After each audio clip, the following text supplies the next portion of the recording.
Ajoute le lieutenant conservateur du Québec, Alain Reyes. Bonjour, M. Reyes. Bonjour. M. Scheer a pris la bonne décision? Bien, je pense qu'il a pris la bonne décision pour lui, pour l'organisation, comme il l'a dit. Il a pris le temps de faire le tour, d'écouter ses proches, d'écouter ce que les gens avaient à dire. On avait John Baird qui faisait une tournée aussi pour écouter les gens. Il a été à plusieurs endroits. Ça prenait, je vous dirais, un certain courage. J'étais présent à Montréal le lundi soir, là, où les candidats et les organisateurs lui ont fait part de leur insatisfaction. Et ça a brassé ce soir-là. Oui, ça a brassé, vous l'avez vu dans les différents médias. Donc, il était présent pour entendre. Comme le dit vos collègues, c'était une longue réflexion. Certains diront que c'est trop court, d'autres ça aurait pu être plus long. On pensait tous qu'il se rendrait aux fêtes et qu'il prendrait le temps avec sa famille pour réfléchir. Mais là, bon, aujourd'hui, je pense que les faits sont là. Il a décidé de prendre soin de sa famille, de retourner dans ses terres, de faire l'intérim et de nous permettre de repartir avec une course au leadership pour nommer le prochain chef qui va nous emmener vers la victoire. Vous, là, comme lieutenant du Québec, ça évite au parti des mois et des mois de déchirement et de guerre ouverte, sans aucun doute. Êtes-vous soulagé de sa décision aujourd'hui?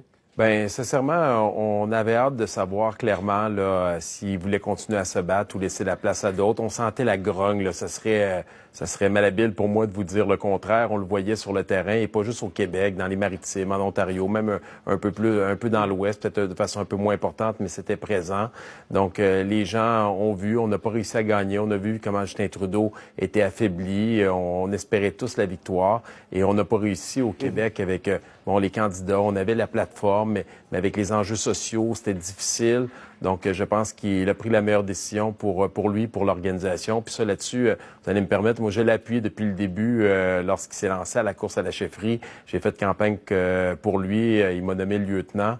Et je peux vous dire que c'est un homme qui est bon et qui a pris, je pense, la meilleure décision pour l'intérêt de l'organisation. Et pour lui, personnellement, oui. Sans doute. M. Reyes, quand en privé, vous lui reparliez de la campagne électorale, je reviens toujours au face-à-face à TVA et sa non-réponse sur l'avortement, qui a été le début de la fin pour lui, en quelque sorte. Oui. En privé, après les élections, est-ce qu'il comprenait à quel point il avait raté, probablement ce soir-là, le rendez-vous de sa carrière? Je pense que oui. Il était tout à fait conscient de la situation. Il savait qu'il y avait des éléments qui n'avaient pas fonctionné. Il pensait pas qu'il y aurait eu, je dis un acharnement, là, mais c'est pas un acharnement. Les gens souhaitaient comprendre sa position, mais qu'on revenait toujours cet enjeu-là. Il avait ses croyances. Il pensait pouvoir faire avec, mais la population canadienne, québécoise, l'a vu autrement. Est-ce qu'il admettait ses erreurs à lui? Oui, je pense qu'il s'est jamais caché en privé, puis on s'est jamais caché de lui dire la vérité. Moi, je peux vous dire, j'ai eu 3 rencontres en privé avec lui depuis l'élection, puis à chaque fois, j'étais toujours honnête. Je lui ai dit la vérité de ce qui se passait sur le terrain. Quand il m'a demandé si je voulais continuer à être lieutenant politique, j'ai été clair avec lui. Mon objectif, c'était de faire en sorte qu'il ait toute l'information.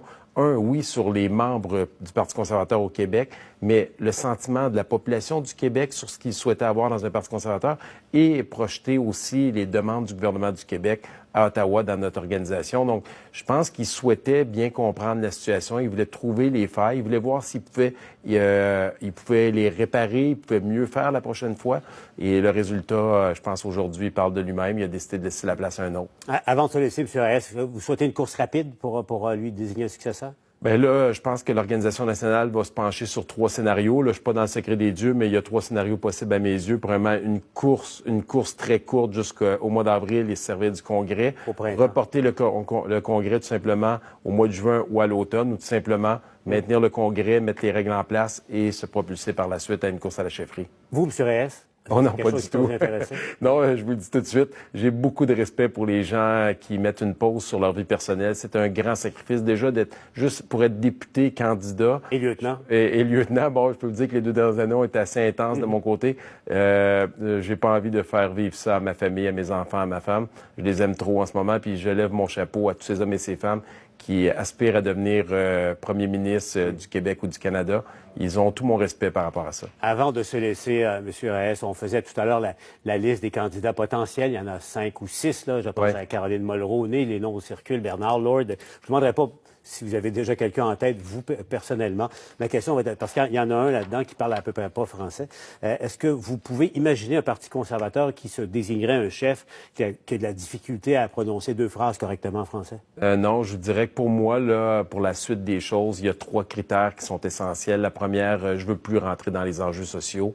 Je veux que ça soit quelque chose qui soit clair et... Terminé, l'avortement, la droite morale, pour vous, il n'en est plus question? Ah, et puis moi, on doit passer à d'autres choses. Ça ne veut pas dire qu'il ne peut pas y avoir des gens dans notre organisation qui reflètent ce courant de pensée, mais ça ne doit pas être en avant-scène à l'intérieur de notre parti. Donc, pour vous, c'est sine qua non, là? Ah oui, pour moi, personnellement, c'est une condition. La deuxième condition... Mais si on revient à ça, pour vous, il arrive quoi?